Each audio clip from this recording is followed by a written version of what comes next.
In 1930, Germany is in the midst of the Great Depression. Factories are closing. Unemployment is at 4.5 million.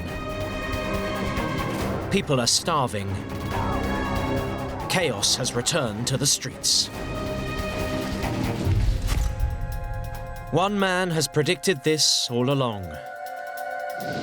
Adolf Hitler, the one-time jailbird, looks like a prophet. And he says there's only one solution.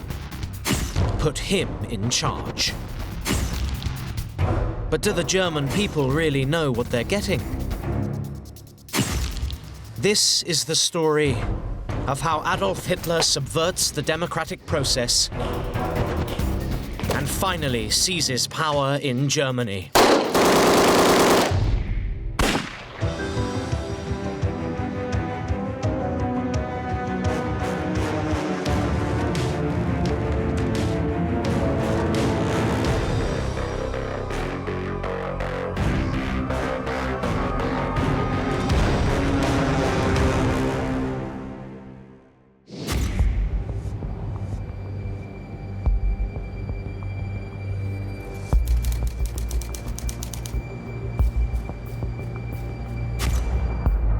As Adolf Hitler and his Nazi party prepare themselves for the 1930 general election in September, Germany is in economic meltdown. Hitler blames it on the democratic Weimar government imposed on Germany after the First World War. He'd warned about the dangers of relying on American loans before the Wall Street crash.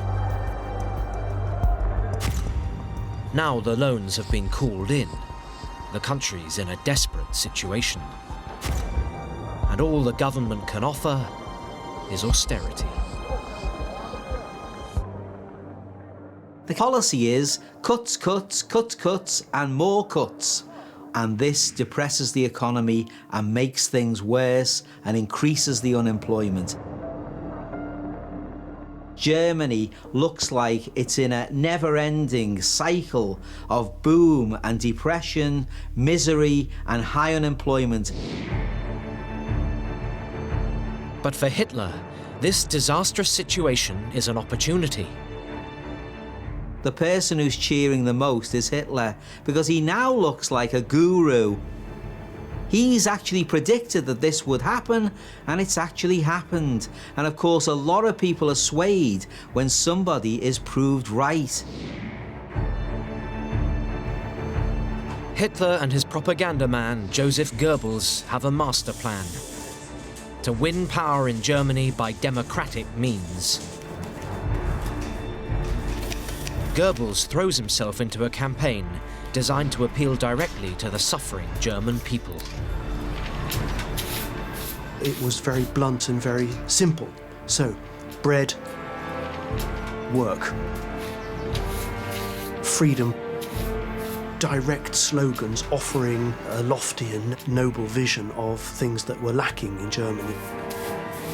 There's a famous poster, and it just shows a series of people who look in the middle of depression. It says, "Germany's last hope, Hitler."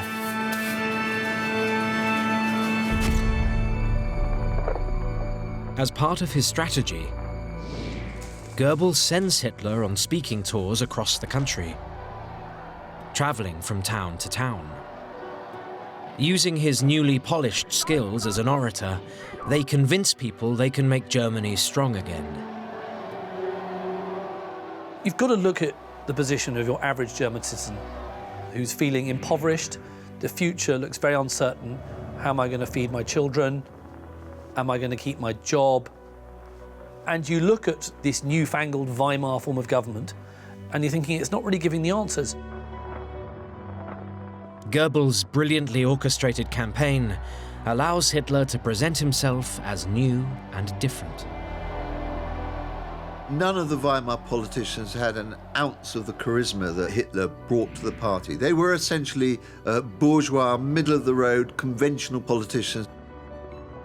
Hitler swept all that away. He looked different, especially when he was in speaking mode. or standing in a car saluting his stormtroopers marching past. He looked little less than a god. And Germans had never seen anything like this before.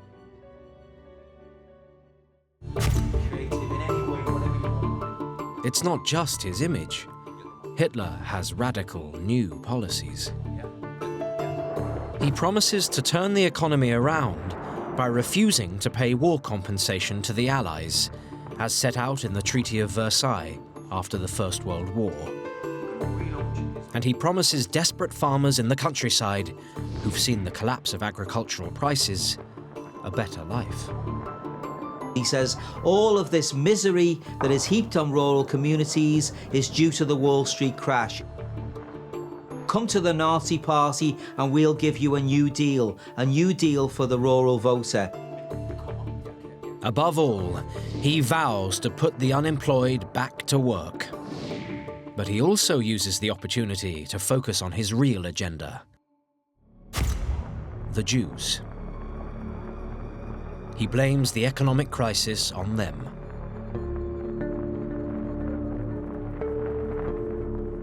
He said it was all the Jewish plot. This notion that's always been there. Our problems, they might be less at times, more intense at others, but they're always there, and they're always Jewish in origin. The great bankers of the world are Jewish. It's a world international plot of the Jews to bring cultured civilizations under their control. People were ready to believe it. And of course he can say, get rid of the Jews and your jobs will come back. When the election results come in that September, the Nazi strategy works. They win almost 6.5 million votes. At the last election in 1928, they'd managed only 810,000. Their representation in the Reichstag, Germany's parliament, grows from 12 seats to 107. It's just 36 seats fewer than the biggest party in the ruling coalition, the Social Democrats. The Nazis are now the second most popular party in Germany. With the governing coalition riddled with instability and infighting, Hitler knows that there will be another election soon. So he and Goebbels set about capitalizing on their success by increasing the Nazi Party's profile. Hitler said, I want to be noticed. I want Germany to notice us. He said, propaganda comes first, ideas come second. Their very best propaganda tool is the rally.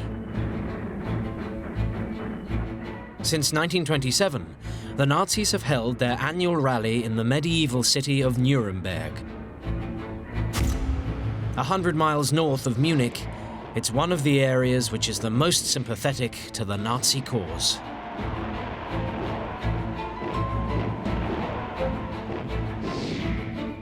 By the early 1930s, and in the years that follow, the rallies reach a truly colossal scale.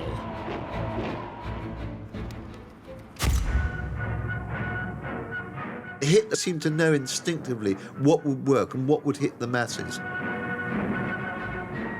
Venues decorated with flowers and Nazi symbols are surrounded on all sides by the uniformed SA brown shirts.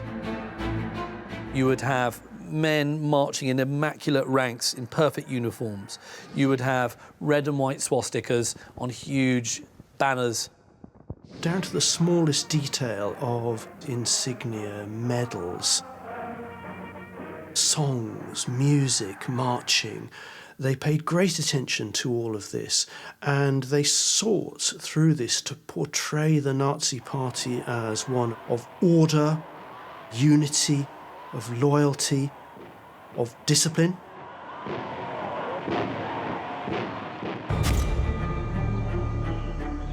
For added drama, many of the rallies reach their climax at night. Nazis made very effective use of special lighting effects. At night time, there were torchlit processions. This was not just a formal political event, it was a spiritual coming together of the nation and the culmination of an almost religious experience. With the masses in eager anticipation, finally comes the main event, the arrival of Hitler. It's another piece of carefully constructed audience manipulation. I don't think there's any record of ever starting a speech at the scheduled time. He made people, sometimes 20 minutes, sometimes 40, sometimes an hour, hour and a half. Heighten the expectation. When will he come? Is he coming? And then the whisper would go around, yes, he's coming, he's approaching. And this buzz would go around the great auditorium. Then, from the back of the arena, Hitler would walk in, the floodlights would come on him. After an accompaniment of drums, fanfares, and Nazi salutes, Hitler then starts his speech.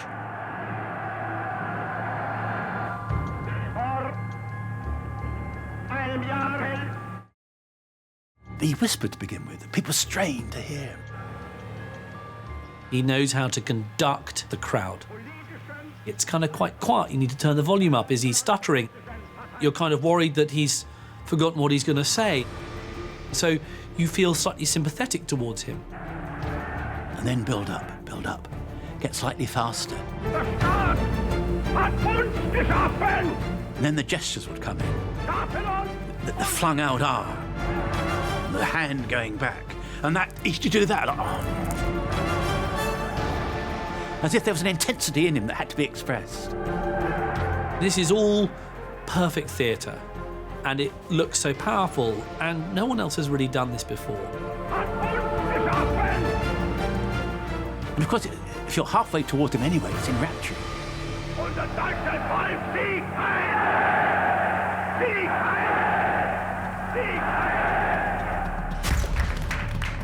At the end of the speeches, Hitler is left drained and bathed in sweat.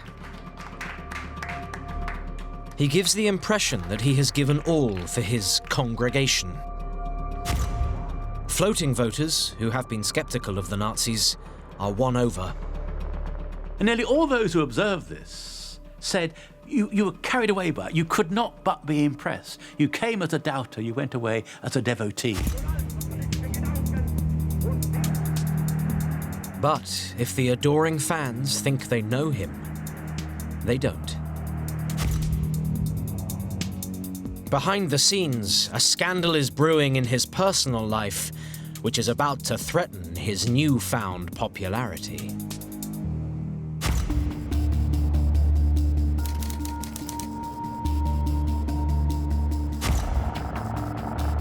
Hitler's public image may be one of a man selflessly devoted to his cause. But the reality is very different.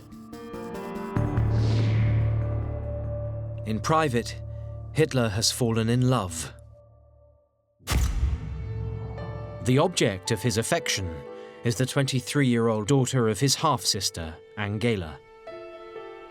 Her name is Gaily Raubel.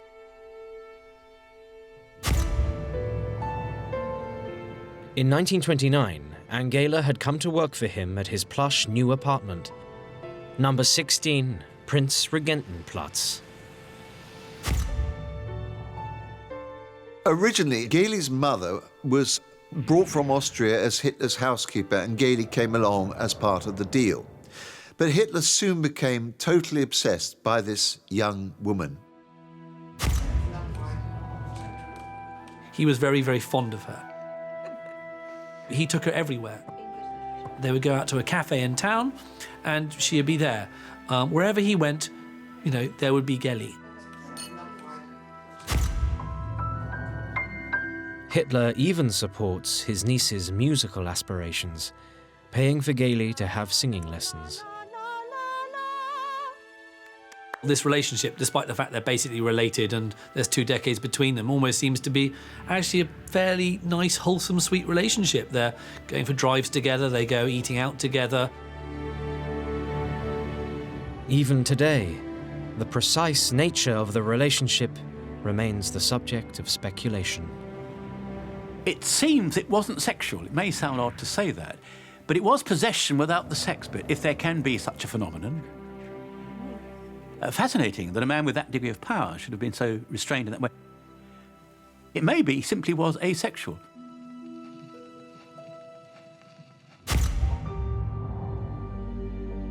But by 1931, Hitler's relationship with Gailey starts to turn sour.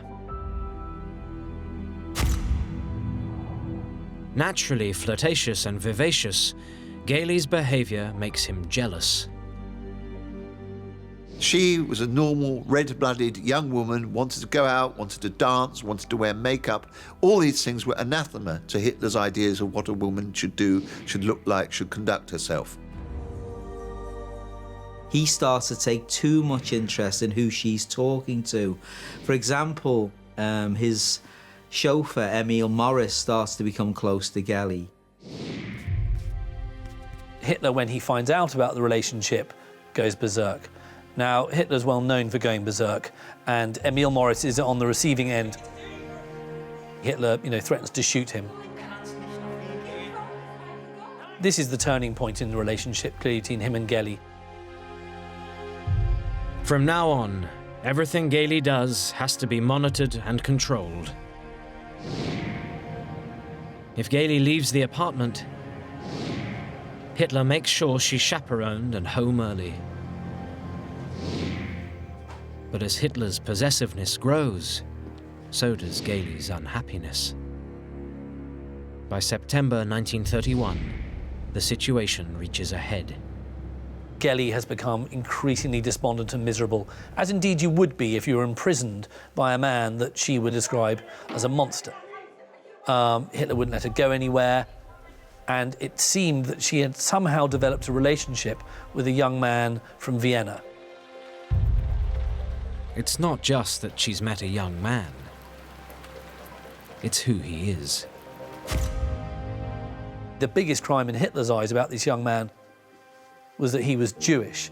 So this is obviously not a fantastic relationship for Gailey to be trying to have behind the back of Hitler. Matters reach crisis point.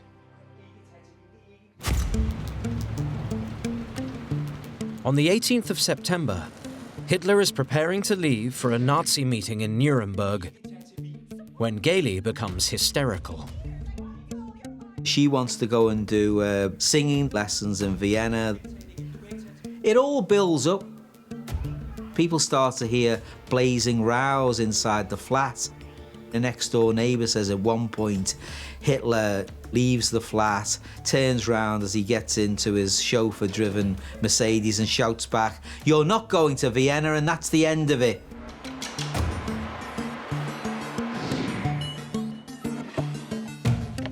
For Gailey, the consequences of the argument are fatal.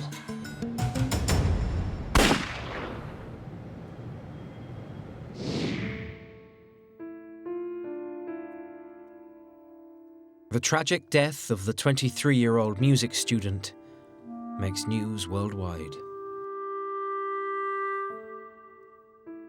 Immediately, rumors circulate about the rising politician's relationship with his niece. There were reports that she had bruises over her body that may have come from being punched. These weren't authenticated or corroborated. But it's possible that he lashed out at her.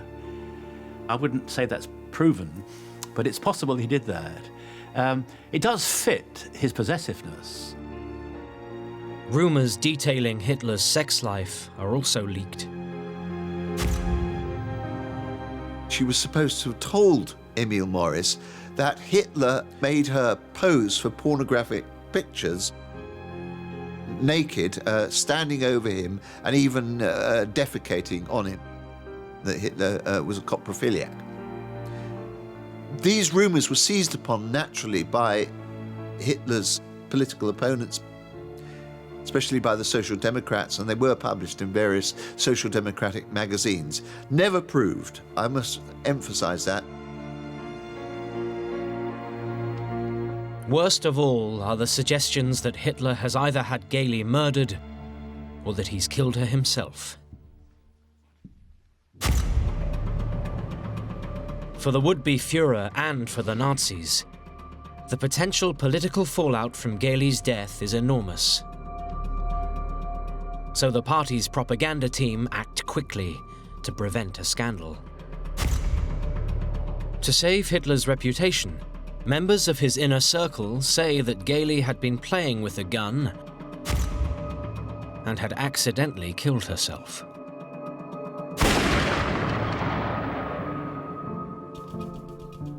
But behind closed doors, Hitler is devastated by Gayli's death. Friends fear he might give up politics altogether. Some, that he might take his own life. Confessing to those close to him that Gayli is the only woman he has ever truly loved, Hitler commissions sculptures and portraits of her, and orders that her bedroom is preserved exactly as she left it. Hitler turned the room where Gayli died into a shrine for her. He would actually go into the room and spend long hours contemplating her picture and thinking about her. She was, you could say, the one love of his life, and it's maybe a testament to Hitler's perversity that the one love of his life was a girl young enough to be his daughter, who was in fact his niece. 2 days after Gayli's funeral, a heartbroken Hitler visits Gayli's grave. And to the relief of those around him, he finally shakes himself out of his anguish.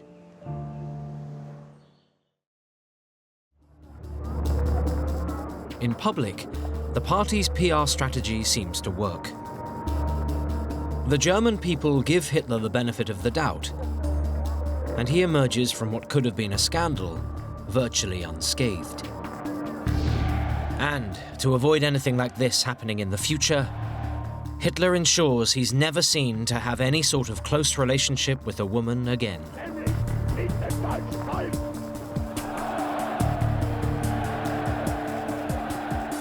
The death of Gayli made him realise that actually if he was going to set himself up as this kind of messiah-like figure, he really couldn't be publicly associated with women. He felt that had he had a wife or female figure in his life, it would have reduced his appeal to German women at large.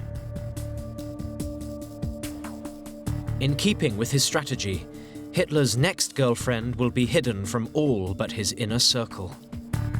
Eva Braun is kept in the background.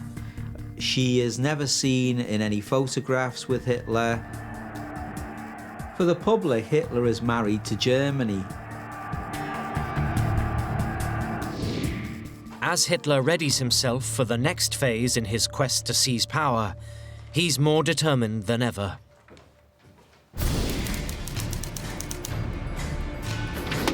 His propaganda machine relaunches him, this time aiming at the highest office in Germany.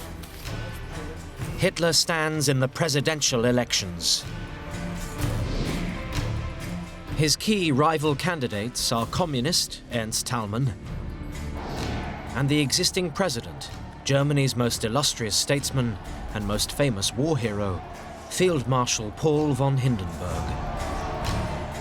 Hitler's grown enormously in self-confidence with every success that the Nazis have had. Here is a man, an unknown Austrian, a foreigner in many people's eyes, standing against the wooden titan of Hindenburg, the great gigantic figure, larger than life, who had loomed over German lives ever since World War I. Hitler wavers for a bit should he challenge this great popular figure, Hindenburg, and in the end he decides to do it. The Nazi Party coordinate yet another campaign to indoctrinate the masses. In a never-before-seen strategy, the Nazis embark on a plan to reach almost the entire German population. Goebbels devised a campaign device called Hitler over Germany, in which Hitler flew from town to town and city to city in a plane, and the troops were on the ground waiting to see the Führer descend from the skies like some sort of avenging angel falling down from the clouds, and it made an enormous impact. Working around the clock with demonic energy, during the campaign, Hitler makes 20 major speeches in less than a week. Exhausting. I mean, he'd collapse after the speech and just sleep until the next meeting. Huge physical effort on his part. And if at any point he becomes a man of the people, I think you could say that was the time. When the presidential elections take place, he sees the effects. Hindenburg polls just over 50%. The communist candidate, 10%. But Hitler takes nearly 37%. He has run the much-respected Hindenburg a close second.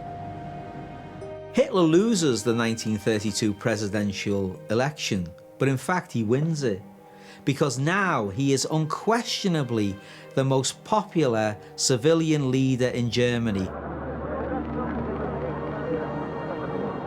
He's now got 13.4 million people. He's put on 7 million more voters in 2 years. 7 million more Germans, out of their own free will, have moved towards him. And he comes up with yet another new tactic to help him win people over. He produces a series of postcards and coffee table books together with Nazi photographer Heinrich Hoffmann. Their purpose is to portray Hitler as a normal man. Hoffmann's images weren't just formal shots of Hitler standing on a podium lecturing to regimented masses. Much more frequent were pictures that showed Hitler as an ordinary man. Hitler in Bavarian folklore outfit, sitting in the woods, having a picnic. Hitler playing with the dog. Hitler wearing a raincoat, an ordinary shirt and a battered hat, doing not very much at all. It was very calculated. He wanted to be seen as someone who paused, who enjoyed the leisure to think and to reflect. Really a man of the people.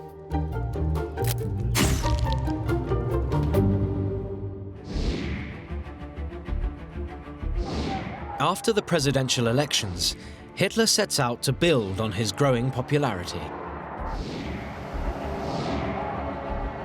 He gets the chance because the governing coalition is terminally unstable, triggering a spate of elections.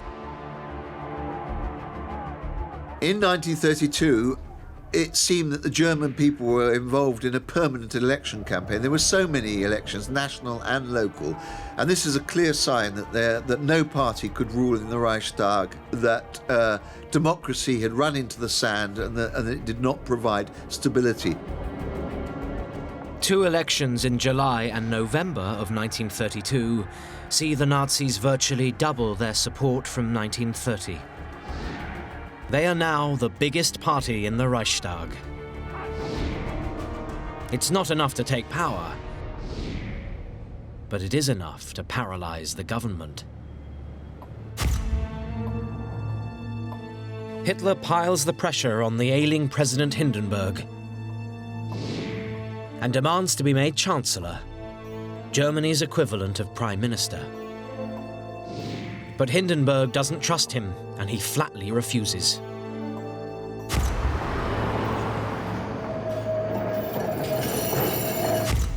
Hindenburg only offers him the position of Vice-Chancellor. Hitler turns it down. He wants power on his own terms. So he sets about wooing Germany's most influential people. He brings together a whole group of industrialists. He said to them, you have only prosperity to look forward to under us. We are not a threat. If we join together, I as a great political leader and you as great industrialists, we have a great future together. We can work together. Done. He meets the army leaders and says to them, I was a soldier, I understand you. The army is critical in the new Germany that we're going to create. You are the strength, you are the defence of Germany. And he wins them over. Hitler's quest to broaden his appeal is successful. The Nazis are no longer just the choice of the working classes. White-collar voters like teachers, engineers and lawyers are turning to Hitler, fearful that a communist government will tax them to feed the poor. It's what some call the Mittelstand in German, that middle section, the section that matters, Hitler said. Respectable people.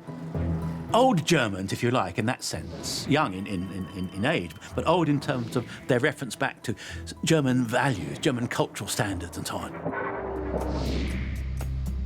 Someone else Hitler manages to impress is former Chancellor Franz von Papen.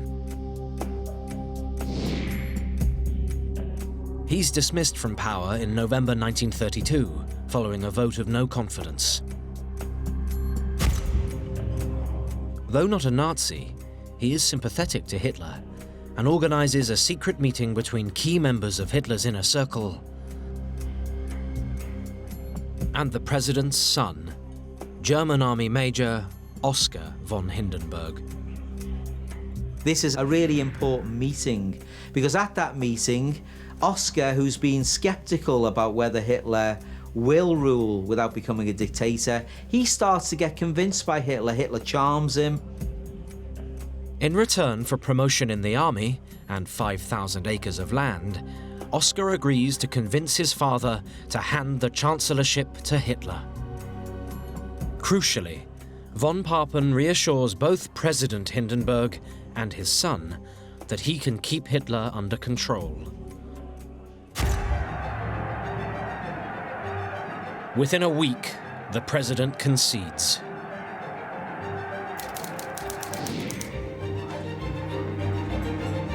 Hitler is appointed Chancellor of Germany.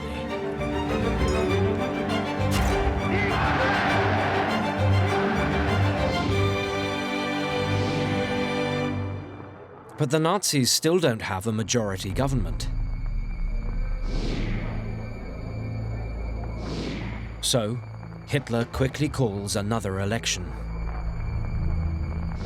To guarantee a majority, he needs to win over the left-leaning voters and overcome the communists. Within days, events conspire to help him.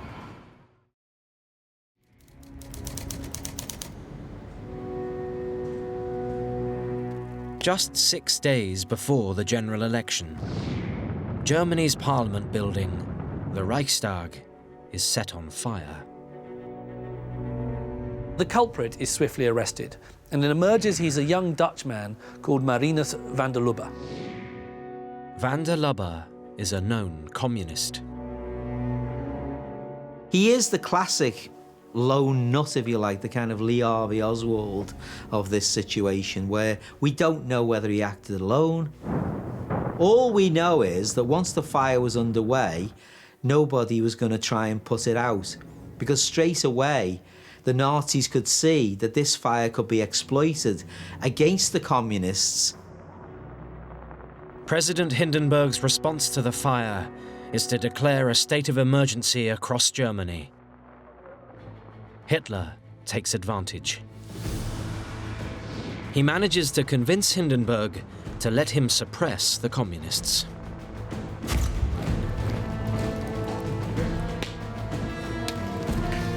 As Chancellor, Hitler can send in the state police alongside the SA brown shirts and the SS. The SA and the SS are let loose with public backing, because most of the public think this is a communist plot. The burning of the Reichstag, this great symbol of German constitutionalism, has been attacked by the communists. The SA and the SS are unbound. The SA are able to pretty much attack and kidnap their communist opponent, drag them off to torture cellars. and submit them to violence, terror and extortion. 4,000 communist politicians and their supporters are beaten up, imprisoned and murdered, destroying them as a political force.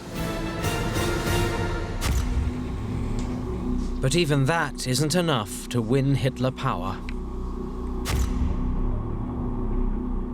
In the general election of March 1933, the Nazis take just under 44% of the vote,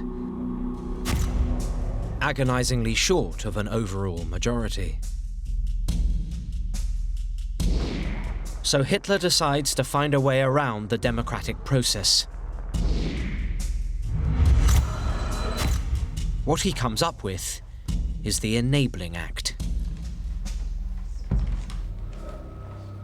In a time of crisis, it allows him to temporarily suspend the constitution and to take total control in Germany for the next 4 years. If it's voted in favour by an absolute majority, that will allow Hitler to transfer power to himself so that he can enact law without the need to use Parliament. But to pass the act, the Nazis need a 2/3 majority in Parliament. Hitler now starts schmoozing the key German Catholic Centre Party within the coalition. He reassures them that their party will continue to exist, that the Church's civil liberties will be preserved, as will Catholic involvement with German culture and education.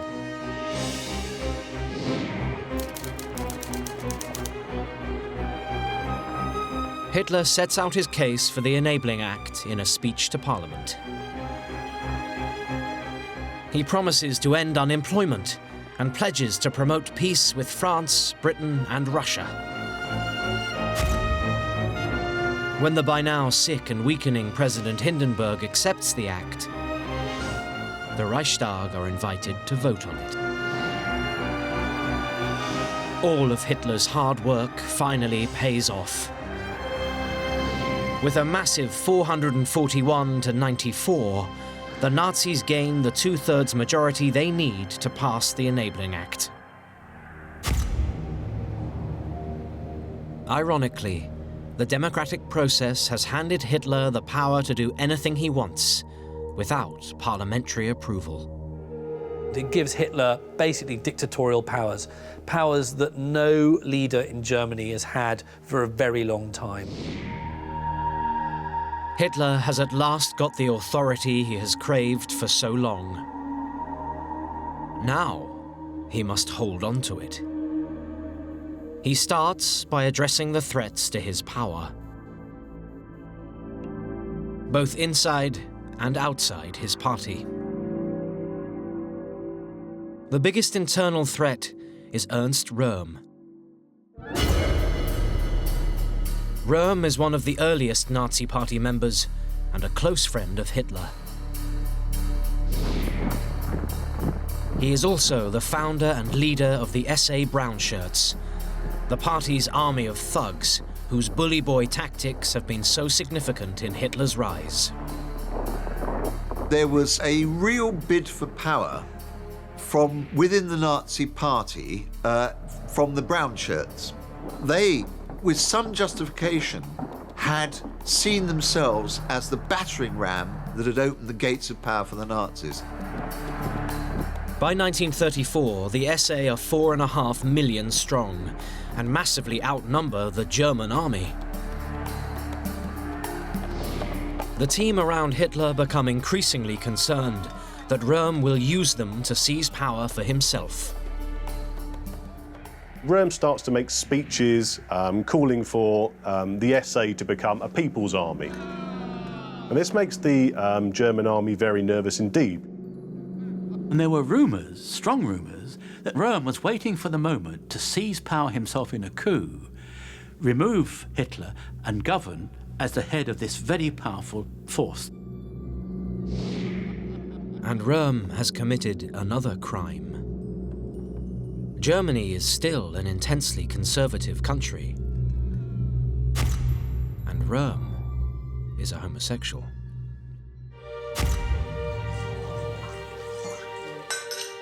In secret, Hermann Göring, now Prussian Minister of the Interior, and Heinrich Himmler, head of the SS, ask Himmler's deputy, Reinhard Heydrich, to assemble a dossier to discredit Röhm. By the end of June 1934, amazingly, the evidence that Röhm is a traitor has been found. There's this documentation that shows he's the recipient of millions of marks from the French government to try and overthrow Hitler on their behalf. Of course, it's completely manufactured evidence.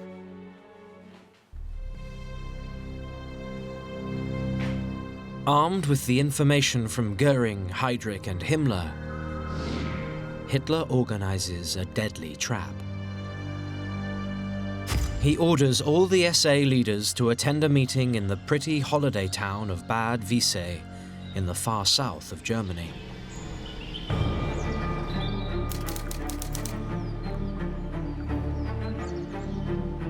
In the early hours, Hitler, some of his entourage, and a couple of state police arrive at a lakeside hotel in the town. About 6:30 in the morning, Hitler charges into the hotel, brandishing a pistol. In a scene which would astonish the German people, who believed they were voting for a respectable politician, the Chancellor of Germany can't resist taking matters into his own hands.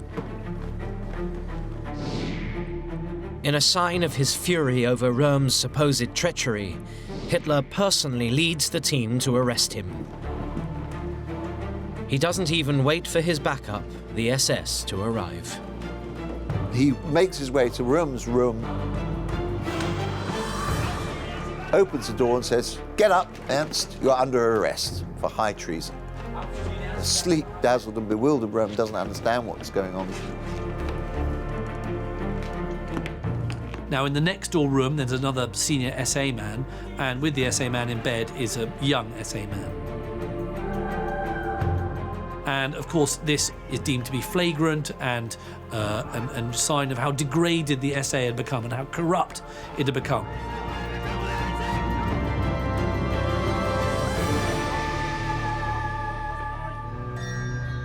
Over the next 24 hours, 200 other senior SA officers are rounded up. Many are shot. Others, including Röhm, are sent to Munich's Stadelheim prison.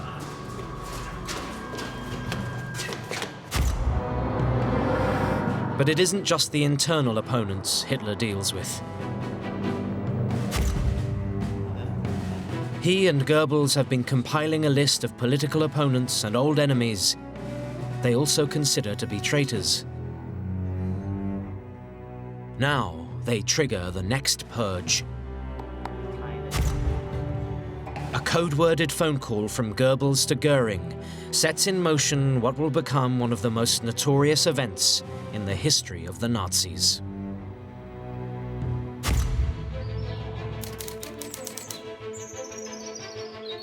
The following day, Hitler hosts a tea party in the garden of the Chancellery in Berlin for his cabinet and their families. While this tea party is going on, the playing out of The Night of the Long Knives is almost pure Godfather 2. It is like a gangster film.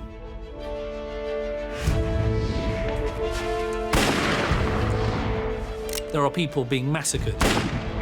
I mean, literally just butchered, shot, killed, and beheaded.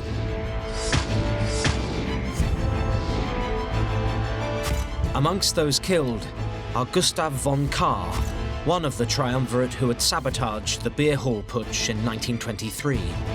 He was hauled out of his home, taken to a forest in Dachau outside Munich where the concentration camp was, and battered to death with axes.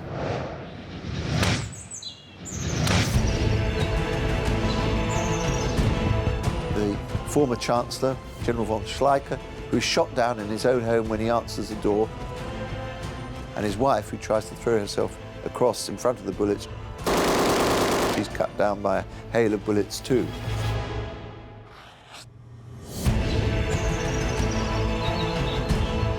A music critic called Willy Schmidt was mistaken for an SA man called Willy Schmidt and was shot down in Munich. There were lots of cases like this.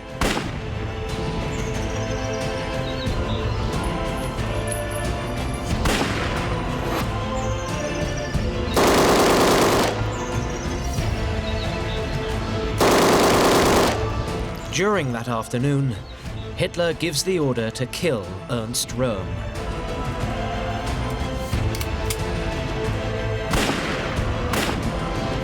He's shot dead by the SS in his cell.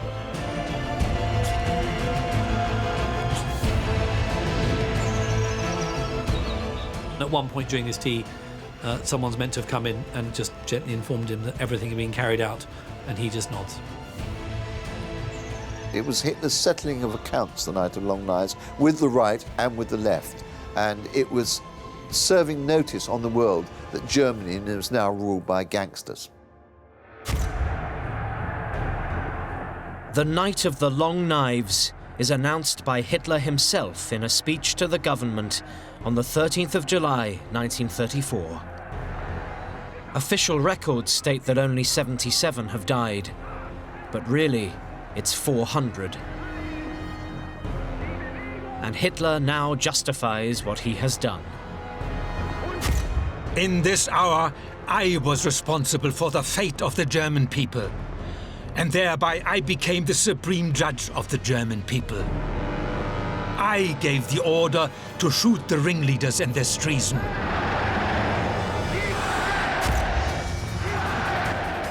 Hitler's actions and words hammer home that he is now judge and jury, with the power to decide who lives and who dies. The Night of Long Knives gave a notice not only to Germany, but to the world that you oppose the Nazis the slightest whim at the very peril of your own life.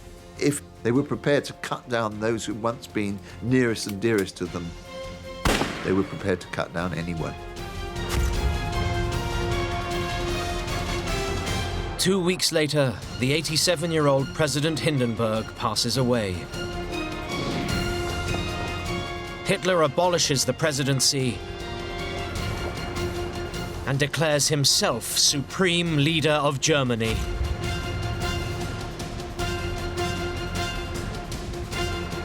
The Führer.